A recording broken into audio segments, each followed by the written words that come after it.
Sir আসসালামু আলাইকুম। ওয়ালাইকুম সালাম। স্যার কোথায় আছেন? আরে একটা সমস্যায় পড়ছি। কি স্যার? একটা খাসি লাগতো। স্যার খাসি লাগে? আমি না খাসি স্যার। আছে? হ্যাঁ চলুন দেখি। চলে স্যার। স্যার আপনি তো গরু দিছিলেন না দুইটা স্যার? এই দুইটা গরু যে দিছিলাম রে, কিন্তু আমার ছোট জামাইটা আসবে, ও তো গরু খায় না। খাসি ওই খায়। জন্য স্যার। স্যার আসেন এদিকে আসেন। জঙ্গলে গিয়ে কোথা লাগে চাচ্ছে? এই যে এখানে বাবু রাখাল আছে তো। আসসালামু আলাইকুম স্যার।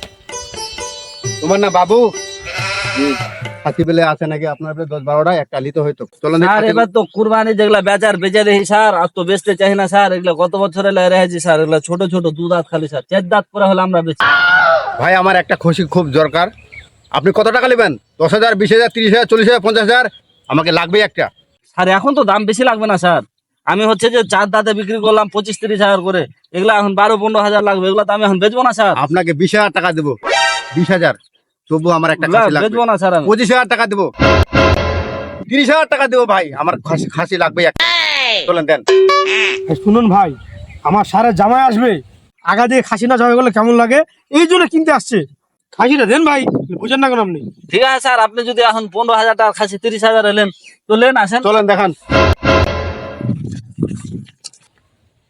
এ বাপে ধর। যা যা বাপ। হ্যাঁ চল, বাপে লো, চল। যাও, চিন্তাটা দূর হলো। আসসালামু আলাইকুম। ওয়ালাইকুম সালাম। কি অবস্থা রে? স্যার ভালো আছেন? হ্যাঁ ভালো।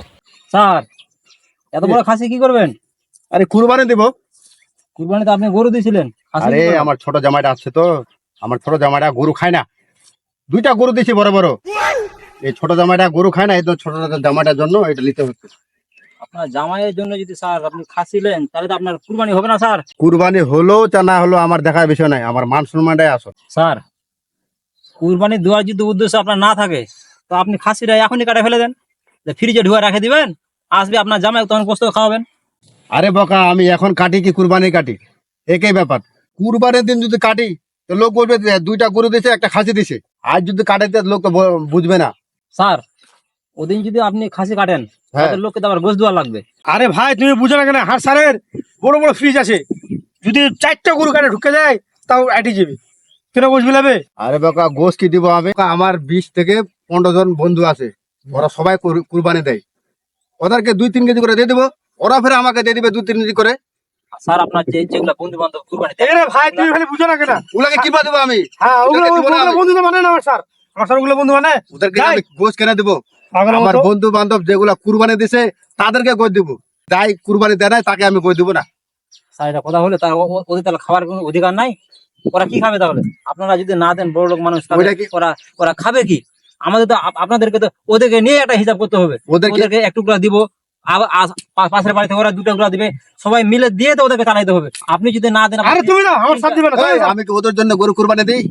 হ্যাঁ, তোর দয়া লাগে তুই দে, যাই চল। সারা শালা এই বড় লোক মানুষ কিন্তু কঠিন যন্ত্রণা। এই শালা এই ফ্রিজ একবার মুশকিলে ফেলে দিয়েছে। বড় বড় করে গরু বলে ঢুকে যাবে ফ্রিজের ভিতরে বলে।